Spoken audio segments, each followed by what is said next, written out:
मैंने तुमसे कहा था कि अपना हक वापस लेकर रहूंगा मैंने जो कहा था वो कर चुका हूं।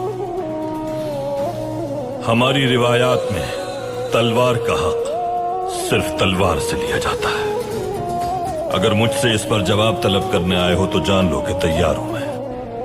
कहा था तुमसे, हम वो हाथ थाम लेते हैं जो दोस्ती की नीयत से आगे बढ़े, और जो दुश्मनी से बढ़े उसे काट देते हैं।